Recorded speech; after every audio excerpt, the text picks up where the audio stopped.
베드로전서 4장 7절부터 11절까지 돌아가면서 한 절씩 읽겠습니다. 만물의 마지막이 가까이 왔으니 그러므로 너희는 정신을 차리고 근신하여 기도하라. 무엇보다 뜨겁게 서로 사랑할지니 사랑은 허다한 죄를 덮느니라. 서로 대접하기를 원망 없이 하고 각각 은사를 받은 대로 하나님의 여러 가지 은혜를 맡은 선한 청지기 같이 서로 봉사하라. 같이 봅니다. 만일 누가 말하려면 하나님의 말씀을 하는 것 같이 하고 누가 봉사하려면 하나님이 공급하시는 힘으로 하는 것 같이 하라. 이는 범사에 예수 그리스도로 말미암아 하나님이 영광을 받으시게 하려 함이니 그에게 영광과 권능이 세세에 무궁하도록 있느니라. 아멘.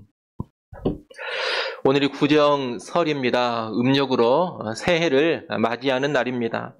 우리가 이렇게 설, 새해를 맞이하면 나이를 한 살 더 먹는 겁니다. 그리고 역사의 끝날, 세상의 종말에 한 걸음 더 가까이 가게 되는 겁니다. 우리가 한 해를 보내고 새해를 맞이할 때마다 우리는 세상 끝날을 향해서, 역사의 종말을 향해서 점점 더 다가가게 된다는 겁니다. 보통 마지막 날 종말 그러면 어둡고 암울한 분위기를 생각합니다. 이 종말이라는 것을 색으로 표현해봐라 그러면 아마 밝은 색을 떠올리지 않을 겁니다. 대부분의 사람들은 어두운 색, 음울한 색을 떠올리곤 합니다. 영화나 소설에서 종말을 묘사하는 내용을 볼 때에도 항상 어둡고 암울한 분위기입니다. 하지만 우리 그리스도인들에게 있어서 종말은 결코 그런 것이 아닙니다. 우리 그리스도인들에게 있어서 종말은 기쁨의 날이고 환희의 날입니다. 우리 신자들에게 있어서 종말을 색으로 표현해봐라 그러면 가장 밝고 가장 찬란한 색으로 표현을 해야 합니다. 종말은 장례식 분위기가 결코 아닙니다. 우리 그리스도인들에게 있어서 종말은 결혼식의 분위기입니다. 여러분, 종말은 예수 그리스도께서 재림하시는 날입니다. 우리에게 주신 구원이 완성되는 날입니다. 하나님 나라 천국이 또 완성되는 날입니다. 그날 예수를 믿고 따르는 우리의 믿음의 삶이 온전히 인정을 받게 될 겁니다. 여러분, 지금 예수 믿고 살아가면서 얼마나 조롱 섞인 말들, 비아냥되는 말들을 많이 듣습니까? 뭐하러 예수를 믿느냐? 굳이 그렇게 신앙생활을 할 필요가 있느냐? 예수 꼭 믿어야 하느냐? 예수 안 믿고도 잘만 살더라. 그런 말들을 우리가 얼마나 많이 듣습니까? 그런데 여러분, 종말이 되면 그런 말들은 다 사라져 버립니다. 그런 말 대신 오히려 무슨 말이 이제 나오게 되느냐? 예수 믿는 것이 정말로 복이었구나. 인생에 있어서 가장 중요한 것이 예수 믿는 일이었구나. 최고의 복이 바로 예수 믿는 복이었구나. 이런 소리가 종말이 되면 나오게 되는 겁니다. 여러분, 그날 하나님은 우리 눈에서 모든 눈물을 다 씻어주십니다. 우리는 큰 위로와 평안을 받을 것이고 영광 가운데로 들어가게 될 겁니다. 하나님의 영광을 직접적으로 밝히 보며 우리 신랑 되신 예수 그리스도와 혼인잔치를 열게 될 겁니다. 새하늘과 새 땅에서 영원한 복락을 누리게 될 겁니다. 그런 여러분, 이 종말이라는 것이 얼마나 좋은 것입니까? 종말이 얼마나 기대가 됩니까? 우리가 정말로 예수를 믿는 신자들이라면 세상의 마지막 날, 역사의 끝날, 이 종말을 정말로 기대하고 사모하며 간절히 기다리고 기다려야 하는 겁니다. 오늘 우리가 설을 맞이하면서, 새해를 맞이하면서 그 종말의 날이 한 걸음 더 가까이 다가왔습니다. 새해를 주신 것도 물론 감사한 일이지만 새해를 통해 종말이 더 가까이 온 것은 훨씬 더 감사한 일이고 훨씬 더 기쁘고 즐거운 일입니다. 그런 여러분, 이 재림의 소망, 종말의 소망 가운데 즐겁게 나이를 먹으시고 즐겁게 연차를 누리시기를 바랍니다. 오늘 우리가 읽은 본문은 사도 베드로가 보낸 편지인 베드로 전서의 한 부분입니다. 오늘 본문에서 베드로는 만물의 마지막이 가까이 왔을 때 믿는 자들이 어떻게 살아야 하는지를 교훈합니다. 연초이면서 만물의 마지막이 더 가까워진 오늘 본문의 말씀을 통해서 믿는 우리가 어떻게 살아야 하는가, 이것을 좀 살펴보고자 합니다. 여러분, 예수 믿는 우리는 마지막 날이 다가오면 다가올수록 어떻게 살아야 하겠습니까? 오늘 본문에 보면 첫째로 깨어 기도하라고 합니다. 7절 말씀을 한번 보십시오. 7절 말씀 여러분이 한번 읽습니다. 만물의 마지막이 가까이 왔으니 그러므로 너희는 정신을 차리고 근신하여 기도하라. 아멘. 여기 보면 먼저 정신을 차리고 기도하라 그럽니다. 또 근신하라 했습니다. 이 정신을 차려라 이 말은 건전한 정신, 건전한 판단력, 분별력을 가져라 이런 뜻입니다. 근신하라 이 말은 술 취하지 않는 상태를 유지해라, 맑은 정신을 유지해라 이런 뜻입니다.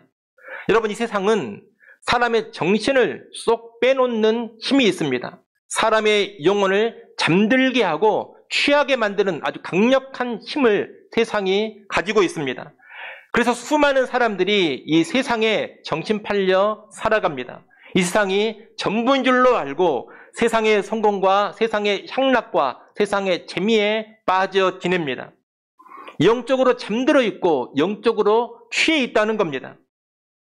그렇게 되면 정신이 아주 혼미해져서 옳고 그름을 제대로 판단하지를 못합니다. 하나님 앞에서 무엇이 옳은 것인지 무엇이 잘못된 것인지 이런 분별력이 다 사라져 버린다는 겁니다. 정말로 중요한 것이 무엇인가, 참된 가치가 무엇인가, 이것도 판단을 잘 내리지 못하게 됩니다. 그래서 인생을 걸지 않아도 되는 일에 인생을 걸고 목숨 걸지 않아도 되는 일에 목숨을 걸며 살아갑니다.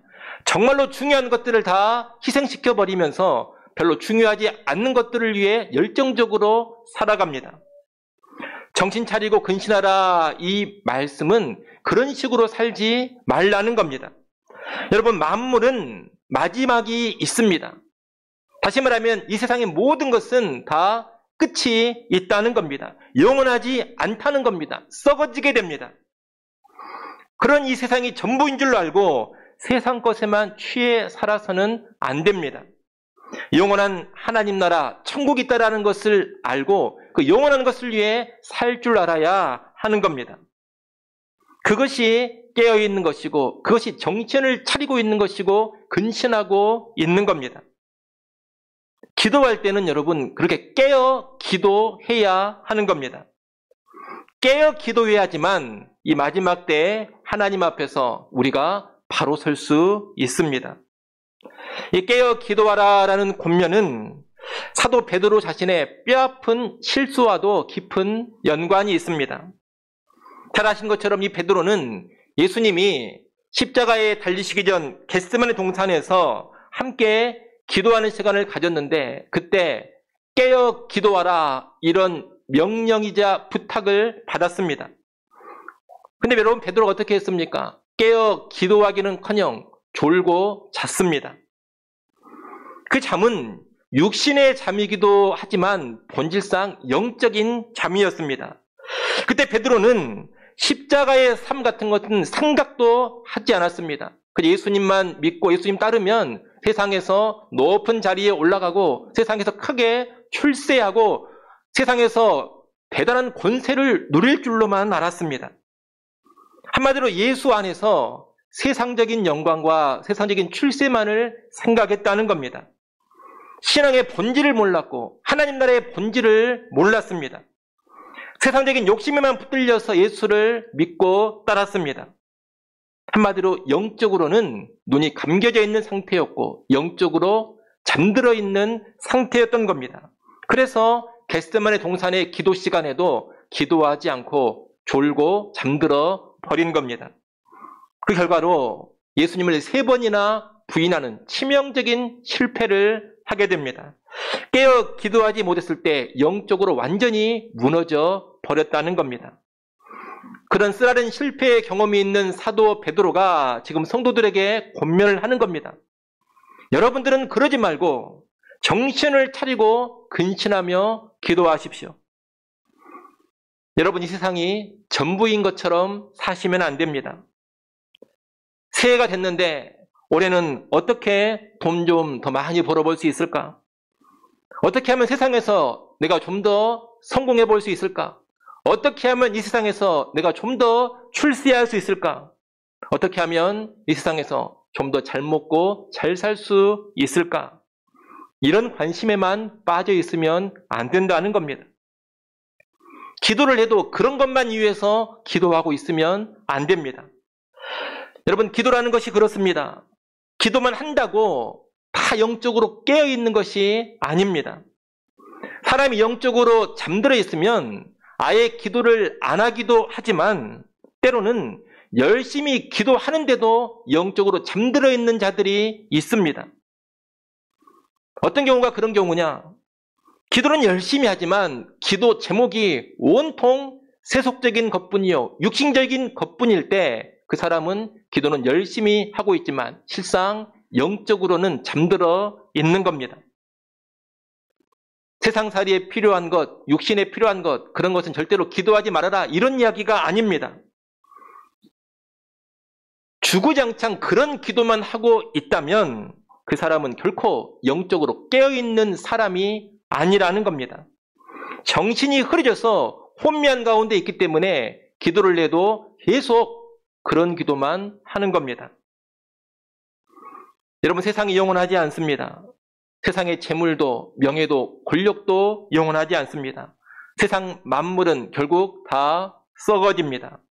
그러니 세상에 소망을 두지 마시고 영원한 하나님 나라에 소망을 두고 살아가십시오. 내가 세상에 마음 뺏기지 않고 하나님 나라에 소망 두고 살아갈 수 있도록 여러분 깨어 기도하십시오.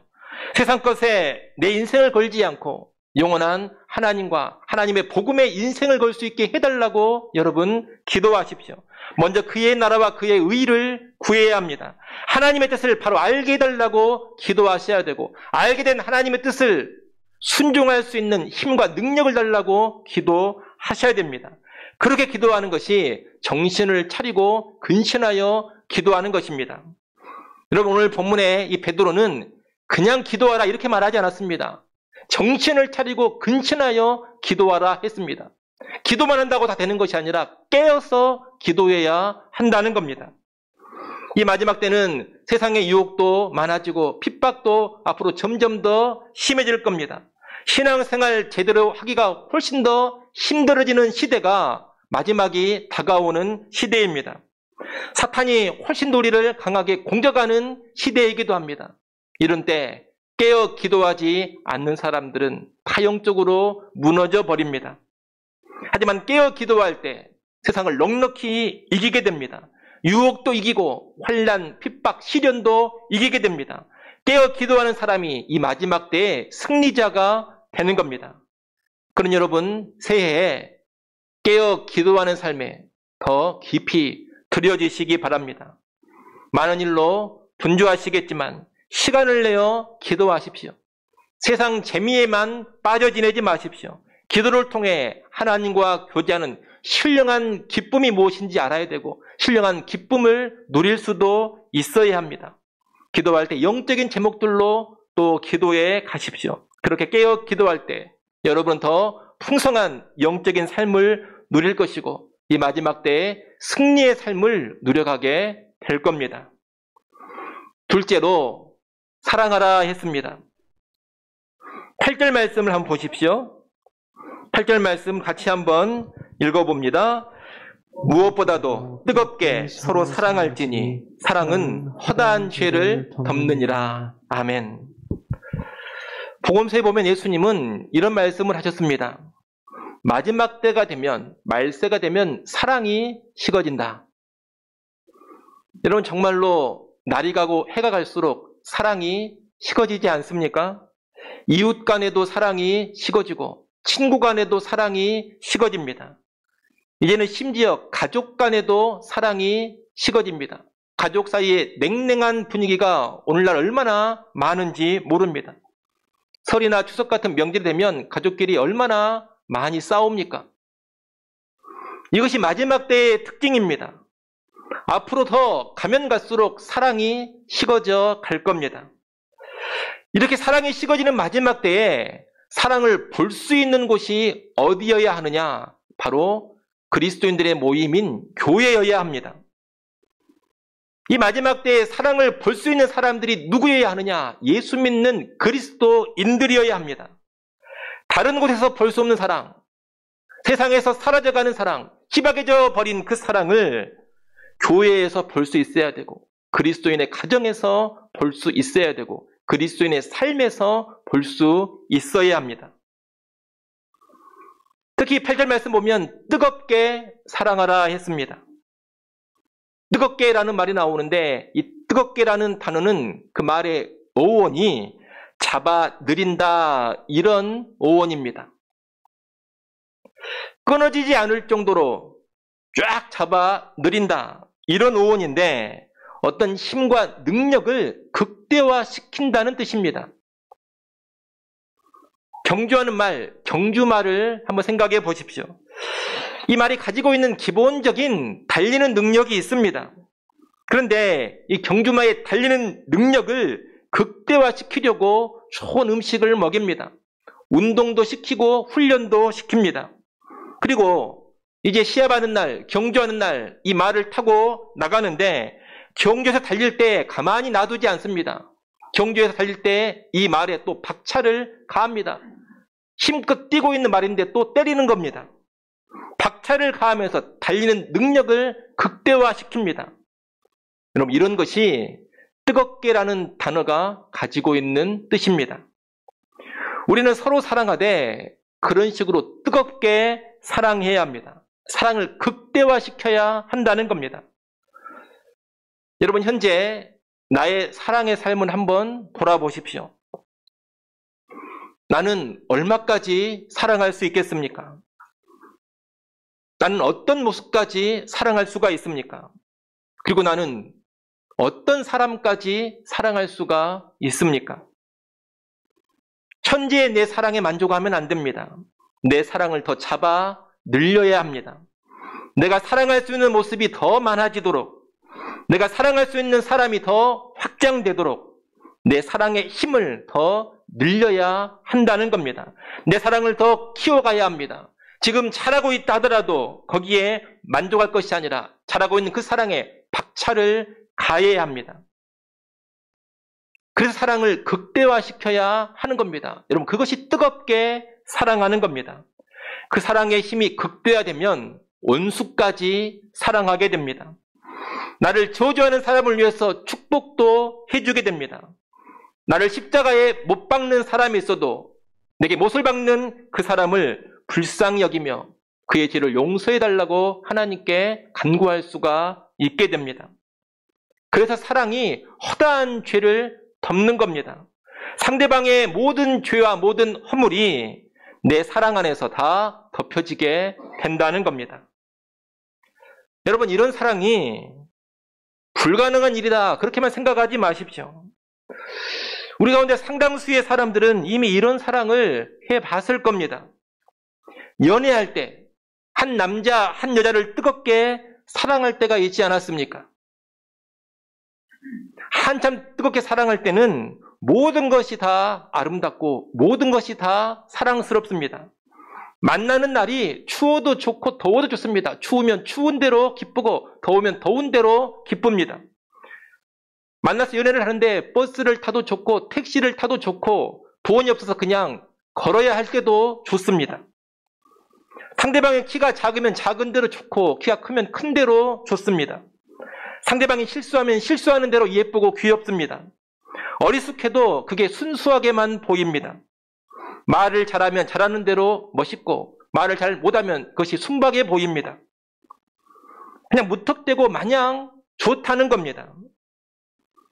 여러분, 그런 때가 있지 않았습니까?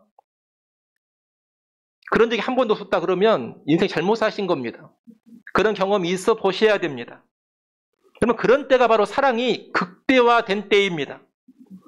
그 순간에는 허물이 다 덮어집니다. 여러분, 그것이 뜨겁게 사랑하는 상태입니다. 우리가 늘 이런 사랑을 하는 것이 쉽지는 않습니다. 연인도 아닌 대상을 향해 이렇게 사랑하는 것 거의 불가능해 보이는 일입니다. 하루아침에 되는 일이 결코 아닙니다. 그러나 여하튼 우리는 예수 그리스도 안에서 그분의 사랑을 먼저 받은 자로서 나도 사랑을 극대화시켜가야 하는 겁니다. 전보다 더 뜨거운 사랑을 해봐야 하는 겁니다. 새해가 되면 우리는 돈을 좀 더 많이 벌고 싶다. 집 평수를 좀 더 늘고 싶다. 좀 더 높은 자리에 오르고 싶다. 그런 마음들을 갖곤 합니다. 욕심이라고도 할 수 있는데 여하튼 그런 마음들이 생기곤 합니다. 근데 여러분, 그런 것에만 욕심을 내지 말고 사랑에도 욕심을 내시기 바랍니다. 내가 이제는 올해는 좀 더 사랑하고 싶다. 올해는 내 사랑의 용량을 더 키우고 싶다. 이제는 좀 더 뜨겁게 사랑을 하고 싶다. 그런 욕심도 가지시라는 겁니다. 선한 욕심, 선한 영적인 열망도 가지시라는 겁니다. 고린도전서 13장 13절에 보면 여러분 잘 아시는 유명한 말씀이 있습니다. 믿음, 소망, 사랑 이 세 가지는 항상 있을 것인데 그 중에 제일은 사랑이라. 여러분 세상은 분명히 끝납니다. 그런데 세상이 끝나도 믿음과 소망과 사랑은 영원히 남습니다. 그런데 그 중에 제일이 뭡니까? 사랑입니다. 다시 말해 사랑의 삶이 세상이 끝나더라도 가장 귀하게 남는다는 겁니다. 그렇게 봤을 때 이 마지막 때에 사랑하는 삶보다 더 귀한 것은 없습니다. 이를 꼭 기억하시고 올 한 해 더 뜨겁게 사랑하는 여러분이 되시기 바랍니다. 여러분 가정 안에서 가족들을 더 뜨겁게 사랑하십시오. 또 교회에서 성도들을 더 뜨겁게 사랑하십시오. 이 세상에서도 세상 사람들을 더 뜨겁게 사랑하시기 바랍니다. 그럴 때 가장 귀한 인생을 살게 될 겁니다. 마지막 세 번째로 섬겨야 합니다. 오늘 보면 9절부터 11절에 보면 대접을 이야기하고 봉사를 이야기합니다. 이 대접과 봉사는 한마디로 섬김인데 앞서 말씀드린 사랑의 구체적인 실천이다 이렇게도 말할 수가 있겠습니다. 먼저 9절에 보면 서로 대접하기를 원망 없이 하라 그럽니다. 이 대접이라는 것은 나그네나 손님을 집으로 모셔서 접대하는 것을 의미합니다. 이 베드로 전서가 쓰여진 당시에는 식당이라든가 숙박 시설이 잘 발달되어 있지 않았습니다. 그래서 각 사람의 집이 그런 역할을 감당하곤 했습니다. 아는 사람이 내가 사는 도시를 방문하면 내 집으로 불러다가 식사와 잠자리를 제공했습니다.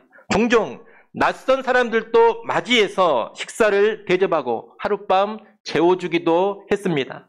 이런 것이 손대접인데 이런 대접을 원망 없이 하라는 겁니다. 사실 찾아온 손님이나 나그네를 문전박대하지 않고 영접해서 대접하는 것은 쉬운 일은 아닙니다. 얼마나 부담스럽겠습니까? 돈도 드는 일이고 몸도 피곤해지는 일입니다.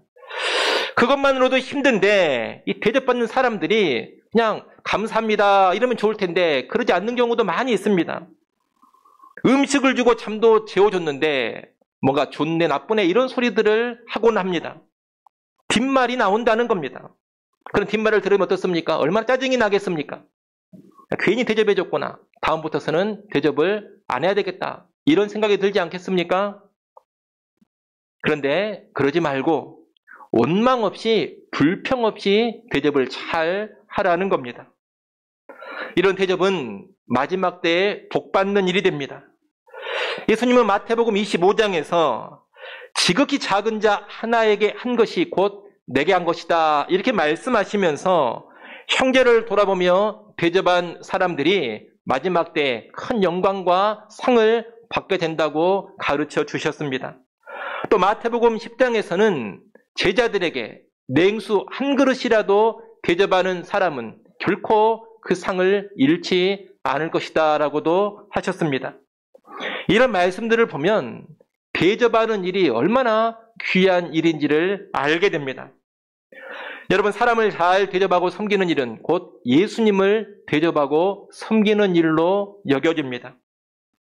주님은 그 일을 기억하시고 마지막 날에 상을 주십니다.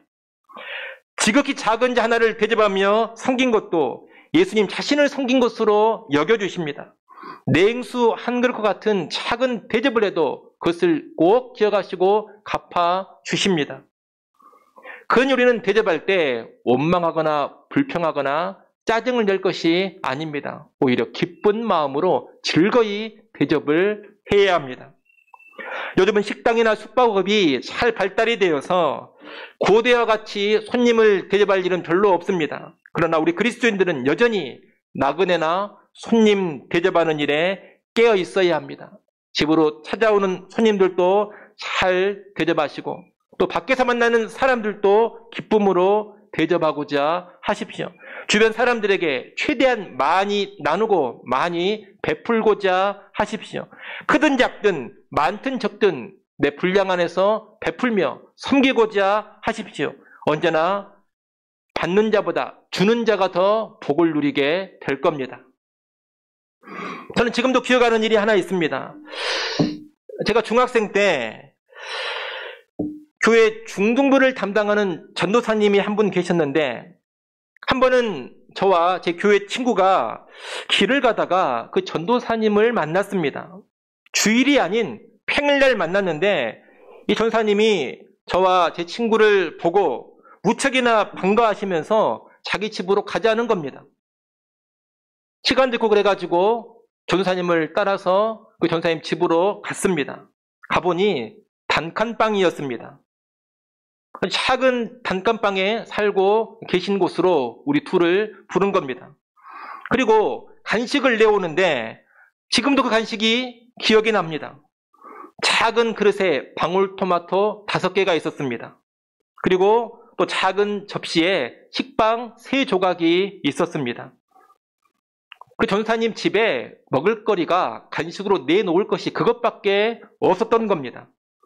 방울토마토 5개하고 식빵 3조각을 놓고서 전도사님이 우리를 위해서 간절히 기도해 주셨습니다. 그리고 그 간식을 먹으면서 20-30분 정도 대화를 나누고 돌아왔습니다. 근데 아직도 제 머릿속에 그 기억이 뚜렷하다는 겁니다. 가난한 전도사님이 단칸방으로 불러주신 것도 참 새롭고 없는 중에 내놓은 그 간식도 너무나 새로웠습니다. 그 일이 지금도 잊혀지지가 않습니다. 참 가난한 중에도 학생들을 사랑하고 섬기려고 하셨구나 이런 생각이 드는 겁니다. 여러분 저도 이렇게 기억이 나는데 하나님은 그 대접을 얼마나 깊이 기억하고 계시겠습니까? 지금 그분은 중형교회를 담임하고 계시는데 저는 그 생각을 한 번씩 합니다. 하나님이 그때의 그 섬김, 그런 순전한 마음을 기억하고 갚아주시지는 않았을까 이런 생각이 들곤 한다는 겁니다. 여러분 지극히 작은 자 한 사람을 대접하는 것, 내가 여력이 안 될 때는 냉수 한 그릇이라도 대접하는 것, 그것이 정말로 귀합니다. 그 대접, 그 섬김이 곧 예수님을 섬기는 일이 되고 하나님은 그 일을 반드시 기억하시고 갚아주시기 때문입니다. 여러분 이것을 마음 깊이 새기시고 이 마지막 때에 기쁨으로 서로를 대접하는 그런 성도들이 되시기를 바랍니다. 이어 10절에서는 각각 은사를 받은 대로 선한 청지기같이 서로 봉사하라고 합니다. 여러분 10절 말씀 여러분이 한번 읽어보십시오. 10절 읽습니다. 각각 은사를 받은 대로 하나님의 여러 가지 은혜를 맡은 선한 청지기 같이 서로 봉사하라. 아멘. 하나님은 믿는 우리 모두에게 각각 은사를 주셨습니다. 능력을 주셨고 재능을 주셨다는 겁니다. 남이 가지고 있지 않은 나만의 뭔가를 분명히 주셨습니다. 어떤 사람에게는 말씀을 선포하는 은사를 주시고 어떤 사람에게는 가난한 사람을 잘 돌아보는 은사를 주시고 또 어떤 사람에게는 위로하는 은사를 주십니다.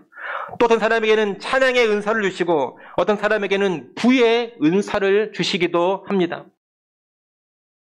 10절 말씀은 각자 받은 이런 은사, 하나님의 선물을 가지고 서로 봉사하라는 겁니다. 여러분 우리가 가지고 있는 힘과 능력, 우리가 가지고 있는 재능과 강점은 다 누가 주신 것이냐? 하나님이 주신 겁니다. 그것들의 주인은 내가 아닙니다. 주인은 하나님이시고 우리는 주신 것을 관리하는 청지기에 지나지 않습니다. 근데 주인 되신 하나님은 왜 그런 것을 우리에게 주셨느냐? 서로 섬기라고, 서로 봉사하라고 주셨다는 겁니다. 주인의 뜻이 주인이 준 것을 가지고 서로 봉사하는 겁니다. 그러기에 우리가 오늘 하나님 앞에서 중요한 것은 내가 무엇을 가졌느냐, 얼마를 가졌느냐, 이것이 결코 아닙니다. 중요한 것은 뭐냐? 주인의 뜻에 따라 얼마나 잘 섬겼느냐, 이것입니다. 내가 가지고 있는 것이 무엇이 됐든지 간에 많든 적든 크든 적든 그것을 가지고 서로 봉사하며 섬겨야 한다는 겁니다. 마지막 날 주인 되신 하나님은 당신이 맡긴 모든 것에 대해서 결산을 하십니다. 우리에게 맡긴 것을 주인의 뜻대로 잘 관리하고 잘 사용했느냐, 이것을 평가하신다는 겁니다. 다시 말하면 하나님의 뜻대로 맡긴 것, 주신 것을 가지고 봉사하는 삶, 섬기는 삶을 잘 살았는지 살지 못했는지를 평가하십니다. 그때 내가 받은 것을 가지고 봉사하고 섬기는데 잘 썼으면 칭찬을 받을 겁니다. 그러지 않았으면 책망을 들을 겁니다. 너는 대체 내가 준 것을 가지고 뭘 하다 왔느냐? 아니, 봉사하라고 섬기라고 줬더니 너만 위해서 다 쓰고 왔느냐? 아무것도 안 하고 그냥 묻어두고만 왔느냐? 하시며 책망을 하신다는 겁니다. 그때 얼마나 낯뜨겁겠습니까? 그러니 여러분, 마지막 날이 다가올수록 우리는 하나님이 내게 주신 것을 잘 썼는가 꼭 돌아봐야 하겠습니다. 내가 죽기 전에, 재림 전에 가지고 있는 것으로 더욱 봉사하고 더욱 섬기는 일을 하셔야 합니다. 그래야 영광의 끝날을 맞이할 수가 있을 겁니다. 특별히 이런 섬김에 있어서 결코 내 것을 가지고 남을 돕는다, 내 것을 가지고 남을 섬긴다, 이런 교만한 마음이 들지 않도록 해야 합니다. 11절 말씀을 여러분이 한번 읽어보십시오. 11절 읽습니다. 만일 누가 말하려면 하나님의 말씀을 하는 것 같이 하고 누가 봉사하려면 하나님이 공급하시는 힘으로 하는 것 같이 하라. 이는 범사에 예수 그리스도로 말미암아 하나님이 영광을 받으시게 하려 함이니 그에게 영광과 권능이 세세에 무궁하도록 있느니라. 아멘. 여러분, 이 말씀은 무슨 말씀이냐? 자기 힘, 자기 능력으로 하는 것처럼 봉사해가지고 자기에게 영광이 오지 않도록 하라는 겁니다. 우리가 가진 것은 다 하나님이 주신 것이고 하나님이 맡기신 것이라 했습니다. 하나님이 섬기라고 내게 맡겨주신 겁니다. 그러니 그것으로 봉사하고 섬겨도 내 것으로 하는 게 절대 아닙니다. 하나님 것으로 하는 것일 뿐입니다. 그러니 봉사하고 섬겨도 자랑할 것이 없습니다. 내가 무슨 은혜를 베푸는 것이 아닙니다. 내가 시혜를 하는 것이 아니다, 이 말입니다. 그렇기 때문에 섬긴 것으로 내가 주목을 받거나 내가 높임을 받거나 내가 영광을 받아서는 안 됩니다.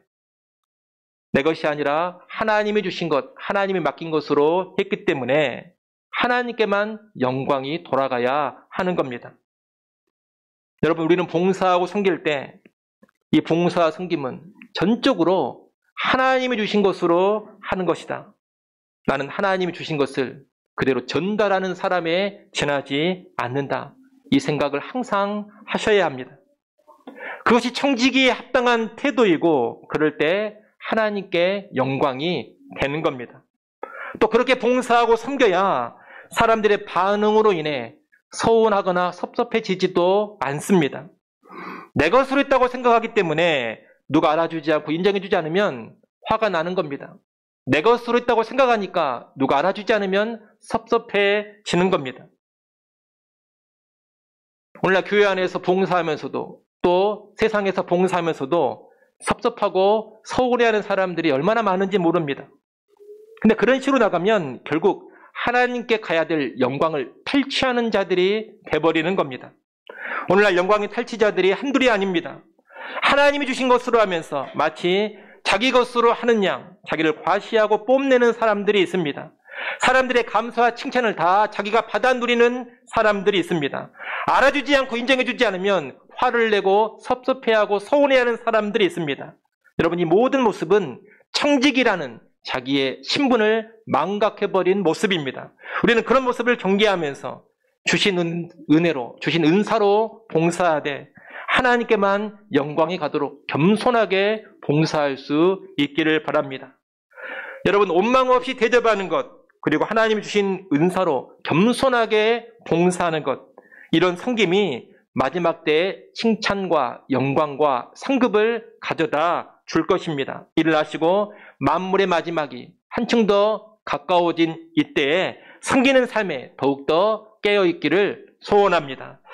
여러분, 새해를 맞이하면서 만물의 마지막이 더 가까이 왔다 했습니다. 온 세상의 종말만이 아니라 내 개인의 종말, 내 개인의 마지막 날도 더 가까이 왔습니다. 이 가까워진 마지막 날 앞에서 우리가 어떻게 살아야겠습니까? 오늘 말씀처럼 깨어 기도하며 뜨겁게 사랑하고 원망 없이 겸손히 섬기며 살아야 하겠습니다. 종말을 앞두고 이보다 더 귀한 삶은 없습니다. 이렇게 살 때 종말을 더욱더 기쁘고 더욱더 영광스럽게 맞이하게 될 겁니다. 아무쪼록 설 연휴를 보내시면서 마지막 때를 살아가는 나의 삶을 다시금 점검하시기 바랍니다. 우리 모두 더 깨어 기도하시고 더 뜨겁게 사랑하시고 더 겸손하게 섬기는 그런 한 해로 나아갈 수 있기를 간절히 축원합니다. 기도하겠습니다. 하나님 아버지, 만물의 마지막이 한층 더 가까이 왔습니다.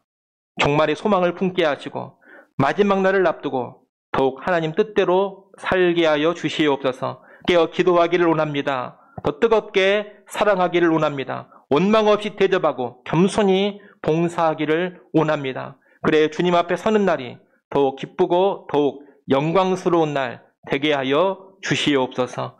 예수님의 이름으로 기도드리옵나이다. 아멘.